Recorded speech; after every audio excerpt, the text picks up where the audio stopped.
یہ ان کافروں کے اوپر رسول کا احسان ہے، اور یہ مدینے کے فقراء پر فاطمہ کا احسان ہے۔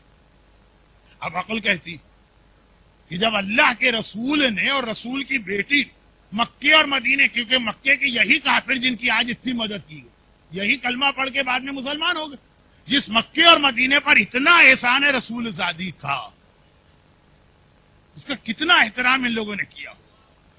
بار بار کہا ہوگا کہ جب ہم کچھ نہ تھے اس وقت آپ نے واقع کر کے ہمیں پالا۔ آج اگر ہم صاحب اقتدار ہیں، آج اگر ہماری اچھی حالت، تو آپ کے احسان کو کم از کم اتنا تو یاد کریں کہ اگر آپ کو کچھ نہ دیں تو کم سے کم آپ کا وہ احترام تو رہے۔ جو میں نے 2 دن پہلے جملہ کہا، فاطمہ کو اس سے اتنی تکلیف نہیں پہنچی کہ میرا گھر جلا دیا گیا، یقیناً بڑی مصیبت، اس سے اتنی تکلیف نہیں پہنچی۔ اتنی کے لفظ پہ توجہ دیجیے گا، بعد میں غلط فہمی۔ فاطمہ کو اس سے اتنی تکلیف نہ پہنچی کہ میرے پہلو پہ کوڑا مارا گیا، فاطمہ کو اس سے اتنی تکلیف نہ پہنچی میرا بیٹا محسن ماں کے پیٹ میں شہید کر دیا گیا۔ فاطمہ کو جو تکلیف زیادہ پہنچی وہ 2 جملوں سے۔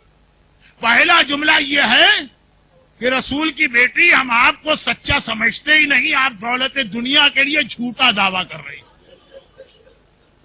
جو شادی کا لباس شادی کی صبح اپنے بدن سے اتار کے غریب کو دے دے، اس سے کہا جائے کہ آپ صدیقہ ہیں ہی نہیں۔ مباہلہ میں عیسائی تک جس کو دیکھ کر پکار اٹھیں کہ ایسے سچے چہرے نہیں دیکھے، اور کہا جائے کہ ہمیں نہ آپ کے دعووں پہ یقین ہے نہ آپ کے گواہوں پہ یقین ہے۔ علی بھی غلط، حسین بھی غلط۔ اور دوسرا جملہ جس نے فاطمہ کے دل کو بہت تکلیف پہنچائی وہ یہ کہ چلو جو کچھ تمہیں کرنا تھا کیا، جب پابندی لگا دی کہ آپ مدینے میں بیٹھ کے باپ کا ماتم بھی نہیں کر سکتے، یہاں تو کچھ مانگ بھی نہیں رہی، چلے وہاں تو تھا کہ فدق کا مطالبہ تو کیا نا، کم ماتم بھی نہیں کرنے دیں گے۔ بیت الحزن کے علاوہ آپ مفاتیح الجناح میں شیخ عباس قمی نے جہاں شہدائے احد کی زیارت لکھی، وہاں یہ جملہ لکھا ہے کہ عمر ابن لبید انصاری کہتا کہ احد جو زمانے میں جنگل تھا بہت دور، میں ویسے ہی گزر رہا تھا، دیکھا کہ قبر حمزہ پر فاطمہ بیٹھی ہوئی گریا کر رہی ہیں، ایک جملہ میرے کان میں پڑا، میں نے کان بند کر دی، نامحرم، لیکن کہا کہ شہزادی آپ ایسا گریا کر رہی ہیں جس نے میرے کلیجے کی، جس نے میرے دل کی رگوں کو کاٹ کے رکھ دیا۔ کہا کہ اے عمر، اگر مجھے مدینے میں اپنے بابا کا ماتم نہ کرنے دیا گیا تو کیا میں اتنا حق بھی نہیں رکھتی ہوں کہ ویرانے میں آ کر اپنے دادا کی قبر پہ ماتم نہ کروں؟ فاطمہ کو جو زیادہ تکلیف پہنچائی، جس کے لیے میں نے بطور دلیل بھی ایک جملہ کہا تھا کہ فاطمہ نے کسی مصائب پہ وہ بات نہیں کہی جو اس دن کہی جس دن ماتم سے روکا گیا، جب میں بابا سے ملوں گی تو پہلی فریاد کوڑے کی کروں گی، محسن کی کروں گی، پہلوے شکستہ کی کروں گی، جلے ہوئے دروازے نہیں، پہلی فریاد کروں گی بابا، امت نے آپ کی بیٹی کو باپ کا ماتم بھی نہ کرنے دیا۔ وہ فاطمہ نے، فاطمہ کی ماں نے، فاطمہ کے باپ نے اتنے احسانات ان پہ کیے، اور حالت یہ ہو گئی کہ جسمانی تکلیف بھی اپنی جگہ ہے، اور یہ جو روح پہ کوڑے لگے ہیں، یہ 2 جملے، دن بدن فاطمہ زیادہ سے زیادہ کمزور ہوتی جا رہی، یہاں تک کہ ایک وہ وقت آ گیا کہ اب فاطمہ نماز کے لیے بھی بستر سے نہیں اٹھ سکتی ہے۔ دیکھیے اس سے پہلے وہ وقت آیا تھا کہ اب فاطمہ بیت الحزن بھی نہیں جا سکتی، لیکن حجرے میں نماز پڑھتی تھی۔ کیسے میں بتاؤں کہ فاطمہ یہ نماز کیسے پڑھتی تھی؟ حجرہ سیدہ کوئی بہت ہی لمبے چوڑے اتنے بڑے ہال کا نام نہیں، وہ مختصر سی جگہ ہوگی، 2 ستونوں سے لے کے ممبر تک اتنا تھا حجرہ۔ وقت نماز آتا ہے، فاطمہ مصلی کی جانب چلتی ہیں، مگر اس طرح چلتی ہیں کہ ایک ہاتھ دیوار پر ہے، دوسرے ہاتھ سے ٹوٹی ہوئی پسلیوں کو سنبھالا، ٹوٹی ہوئی پسلیوں کو سنبھال کے ایک ہاتھ دیوار پہ رکھ کے فاطمہ مصلی پہ آتی۔ لیکن عزاداروں، جس شہزادی نے ٹوٹی ہوئی پسلیوں میں بھی نماز قضا نہیں کی ہے، اس کے چاہنے والے کیا کبھی نماز چھوڑ سکتے؟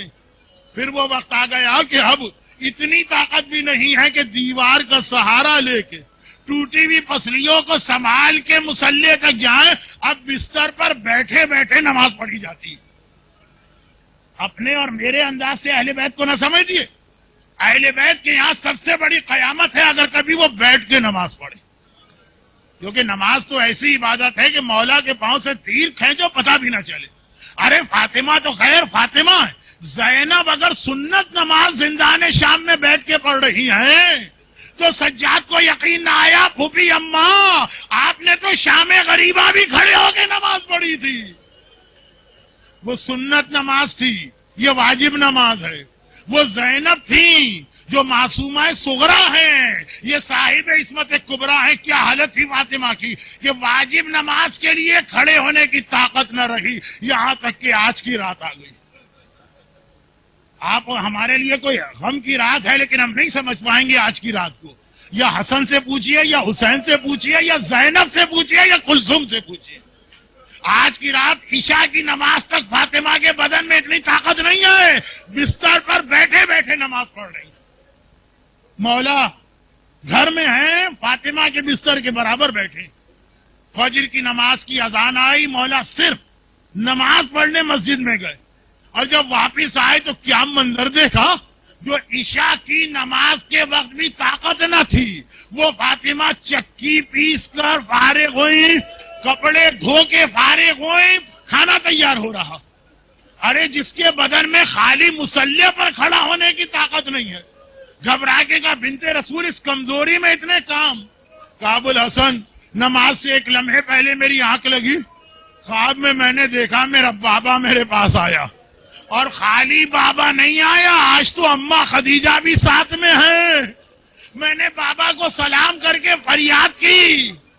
اب یہ نہیں ہے روایت میں کیا فریاد کی، لیکن میرا دل کہتا ہے کیا فریاد کی ہوگی. ضرور کہا ہوگا بابا میرا سلام لو اور صبت علیہ مصائب لو انہا صبت علیہ میں سرنا لیا. بابا تیرے بعد تیری بیٹی نے اتنی مصیبتیں برداشت کی کہ روزے روشن تاریخ راتوں میں بدل جاتا. بابا نے کہا بیٹی گھبراؤ نہیں، آج ہم تمہیں لینے آئے ہیں، چلنے کی تیاری کرو. ابو الحسن میرا بابا مجھے لینے آیا ہے، مجھے ڈر ہے کہ ایسا نہ ہو لوگ میرا غم کرنے لگے، میرے حسنین کے لیے کوئی کپڑے دھونے والا نہ ہو، کھانا پکانے والا نہ ہو، سارے کام میں اپنے ہاتھ سے کر کے جا رہی. مولا نے سنا ایک تو علم امامت، پھر یہ جملہ اتنا واضح کہ آپ سمجھ گئے. مولا سمجھ گئے کہ سیدہ کیا کہہ رہی ہیں. گھبرا کے اسما بنت امیس سے کہا اسما یہ وقت تو حسن حسین کو یہاں ہونا چاہیے، کہاں ہیں؟ کہا مولا روزانہ تو آپ نماز کے بعد یہودی کے باغ میں چلے جاتے ہیں، حسنین کا تو طریقہ یہی ہے، فجر کے بعد سے جو نانا کی قبر پہ بیٹھتے ہیں تو ظہر کے قریب آتے ہیں، بس علی جلدی سے گھر کا دروازہ کھول کے چلے. اور ادھر فاطمہ حجرے میں گئی، چادر اوڑھی، اسما اب کوئی میرے حجرے میں نہ آئے، مجھ سے بات نہ کرے، اور ادھر حجرے کا دروازہ بند کیا، ادھر گھر کا دروازہ کھولا. حسن حسین گھبرائے آئے. اسما ہماری ماں کہاں ہے جو اس وقت صحن میں بیٹھتی ہیں؟ گھبرا کے اسما نے کہا لیکن شہزادو تم اتنے جلدی کیسے آ گئے، تم تو ظہر کے قریب آتے ہو. کہا آج بھی ہم گئے تھے، نانا کو سلام کیا تھا، نانا نے جواب دے کے کہا حسن حسین آج یہاں بیٹھنے کا وقت نہیں ہے، اماں کو الوداعی سلام کر لو، تمہاری ماں دنیا سے جا رہی ہے. نانا نے بھجوایا. اماں کہاں؟ اسما نے ہاتھ جوڑے مجھے اجازت نہیں ہے، لیکن میری شہزادی حجرے میں ہے. دونوں شہزادے حجرے میں آئے. بات کو مختصر کروں، حسن بڑا بیٹا ہے، بڑے بیٹے ذرا سے زیادہ سنجیدہ ہوتے ہیں، ماں کے پائتی جا کے بیٹھ گئے. حسین چھوٹا بیٹا ہے، ماں کے قریب آیا، ایک بار کہا اماں میرا سلام لو، کوئی جواب نہیں ہے. دوبارہ کہا سلام لو. جب تیسری بار بھی جواب نہ ملا، حسین نے سر سے امامہ اتارا، دونوں ہاتھوں سے سر پیٹا. اماں یہ کون سا دن آ گیا، تیرا حسین سلام کرے اور تو سلام کا جواب نہ دے، اور غش کھا کے گر پڑے. اسما صحن میں دیکھا کہ دروازہ دوبارہ کھلا گھر کا. مولا گھبرائے اسما میرا حسن حسین تو یہاں نہیں آیا. اسما نے کہا لیکن مولا اتنے پریشان کیوں ہیں؟ کہا میں قبر رسول پہ گیا، نہ حسن تھے نہ حسین تھے، میں نے پیغمبر کو پکارا، رسول نے کوئی جواب نہ دیا۔ جبرائیل نے کہا اے ابو الحسن جا کے حسین کو تسلی دو، حسین کے رونے سے فاطمہ رو رہی ہے، فاطمہ کے رونے سے رسول خدا کش کھا کے گر پڑے ہیں، حسین کو تسلی دو۔ میرا حسین تو نہیں آیا۔ اسما نے کہا آقا حجرے میں ہے۔ بہرحال بات بہت مختصر کرتا ہوں، مولا گئے، بچوں کو تسلی دے کے باہر نکالا، میں تمہاری ماں کو غسل میت دے دوں؟ اور زینب کہتی ہے میں نے بابا کے رونے کی آواز سنی۔ غسل خانے میں کون روتا ہے؟ جب غسل خانے کا دروازہ کھلا، علی نے کہا آؤ اپنی ماں کو آخری بار دیکھ لو۔ زینب نے گھبرا کے کہا بابا مگر آپ غسل میت میں کیوں رو رہے تھے؟ ارے دنیا کا سب سے بڑا صابر، میرا مشکل کشا مولا کہتا ہے زینب جب غسل میت کا پانی ڈالتے ڈالتے میں کمر پہ پہنچا تو کوڑے کا زخم آج 75 دن بعد بھی تازہ نظر آ رہا تھا۔ رسول کی بیٹی زخمی کمر کے ساتھ دنیا سے گئی۔ مگر عزاداروں آخری جملہ ضرور سننا، اور ادھر دیکھیے زینب اور علی بات کر رہے، حسین ماں کے سرہانے پہنچے، اب نہ سلام کیا، نہ کوئی فریاد کی، نہ سر کو پیٹا، ہاتھوں کا پیالہ بنایا، ماں کا چہرہ کفن میں نظر آ رہا ہے، اپنے ہاتھوں میں لیا، ایک بار آسمان کو دیکھا، ایک جملہ کا واہ غربتا، ارے میں غریب الوطن ہو گیا، ارے میں اکیلا رہ گیا، ارے میں تنہا رہ گیا۔ بھائی اتنا کہنا تھا بندے کفن ٹوٹے، فاطمہ کے ہاتھ کفن سے باہر آئے، حسین کو سینے سے لپٹایا، اے میرے لال ماں تیری غربت کی فریاد نہیں سن سکتی، ارے میرا حسین۔ ہاتھ جوڑ کر ایک جملہ کہوں شہزادی، آج تو پھر بھی شہر مدینہ ہے، حجرے کے اندر ہے، علی جیسا بابا ہے، حسن جیسا بھیا ہے، تب بھی آپ حسین کی فریاد نہ سن سکی۔